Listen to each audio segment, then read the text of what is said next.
Night Cheran இந்த மாதிரி அவங்களோட தம்பிங்க கிட்ட தன்னோட அப்பா இந்த பல்லவனோட மெடல்ஸ் எல்லாத்தையுமே பார்த்து எவ்வளோ சந்தோஷப்பட்டாங்கன்றத சொல்லிட்டு நிலாவுமே அவங்கள நம்மளுமே காலேஜுக்கு கூட்டிகிட்டு போகணும்னு வருத்தப்பட்ட விஷயத்தையுமே சொல்கிறாங்க.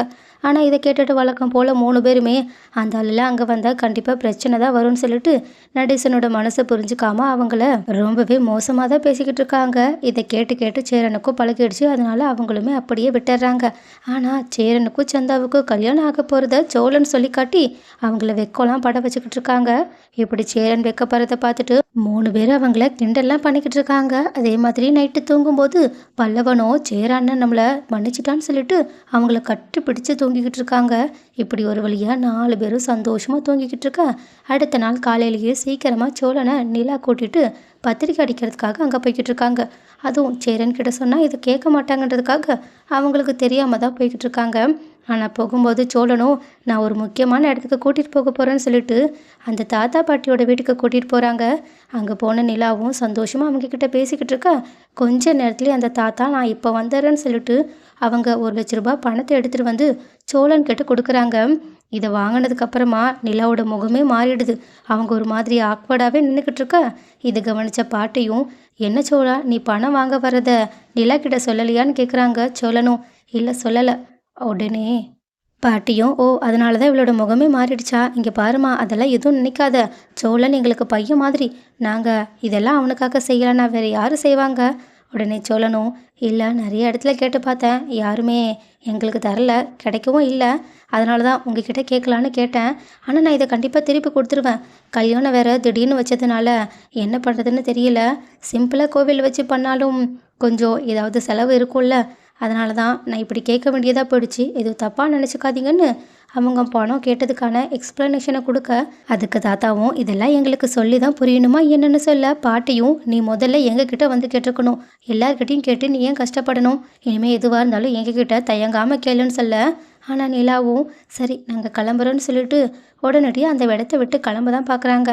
அதே மாதிரி சோழனும் சரி வேலை இருக்குது நாங்களும் போயிட்டு வரேன்னு சொல்லிட்டு போக பார்க்க ஆனால் பாட்டி வழக்கம் போல் ஒரு தாம்பூலத்தட்டை எடுத்து நிலா கிட்ட கொடுக்குறாங்க. நிலாவும் இதை தான் ஏற்கனவே கொடுத்துட்டீங்களேன்னு சொல்ல. ஆனால் பாட்டியும் நீ எப்போ இந்த வீட்டுக்கு வந்தாலும் நான் கொடுப்பேன்னு சொல்லிட்டு அவங்களுக்கு உரிமையோடு கொடுக்க 2 பேரும் வழக்கம் போல் 2 பேரும் காலையும் எழுது ஆசீர்வாதம்லாம் வாங்கிட்டு போகிறாங்க. ஆனால் காரில் நிலா ஒரு மாதிரியாக உட்காந்துருக்கிறத பார்த்துட்டு சோழனும் நான் இந்த மாதிரி கடன் வாங்க போகிறேன் தான் உங்ககிட்ட சொல்லியிருந்தேனா கண்டிப்பாக நீ என் கூட வந்திருக்க கூட மாட்டேலன்னு சொல்ல நிலாவும் அமைதியாகவே இருக்காங்க.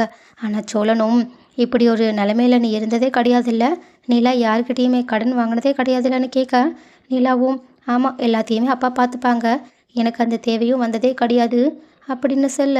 ஆனால் சோழனும் இது வரைக்கும் நான் எந்த சேமிப்புமே பண்ணது கிடையாது. கல்யாணத்துக்கு முன்னாடி வரைக்குமே நான் பாட்டுக்கு நினச்சா வேலைக்கு போவேன், நினச்சா வீட்டில் இருப்பேன். சாப்பாடு பிரச்சனையே அண்ணன் பார்த்துப்பாங்க. அதனால் எனக்கெல்லாம் வாழ்க்கையில் சேர்த்து வைக்கணும்னு கூட தோணலை. பாரு கல்யாணத்துக்கு ஒரு 1,00,000 ரூபாய் கூட பணம் இல்லாமல் இருக்கேன். ஆனால் இதெல்லாம் எனக்கு அப்போல்லாம் பெரிய விஷயமாவே தோணுது கிடையாது. நீ அன்னைக்கு ட்ரிப்பு போனப்போ சொன்ன தெரியுமா இப்படி ஒரு குறிக்கோள் இருக்கணும் அப்படி இப்படின்னு. அப்போ தான் நானே யோசித்தேன் நான் ஏன்டா இப்படி இருக்கேன்னு சொல்ல. ஆனால் நிலாவும் அமைதியாகவே இருக்காங்க. சோழனும் நீ என்னை சமாதானப்படுத்துகிற மாதிரி எதுவுமே பேச மாட்டியா, அதெல்லாம் ஒன்றும் கிடையாது நீங்கள் கரெக்டாக தான் இருக்கீங்கன்னு சொல்ல மாட்டியான்னு கேட்க. ஆனால் நிலாவும் நீங்கள் சொல்கிறதெல்லாம் கரெக்டாக தான் இருக்குது. ஏன்னா நீங்கள் இப்போ ஃபீல் பண்ணலைன்னா வேறு எப்போ ஃபீல் பண்ணுவீங்க. அது மட்டும் இல்லாமல் உண்மையாகவே உங்களுக்கு ஒரு குறிக்கோள் தேவைப்படுது, உண்மையாகவே ஒரு சேமிப்பு தேவைப்படுது. ஒரு 1,00,000 ரூபாய் கூட கையில் இல்லாமல் பேக்கப்க்கு இல்லாமல் எப்படி ஒரு கல்யாணத்தை நடத்துகிற அளவுக்கு போக முடியும். இப்படிலாம் இருக்கிறது ரொம்பவே தப்பு. இதுக்கப்புறமாவது இப்படி யோசிக்க ஆரம்பிங்கன்னு அவங்க சோழனை இன்னுமே கொஞ்சம் பொறுப்பாக மாற சொல்லி சொல்கிறாங்க.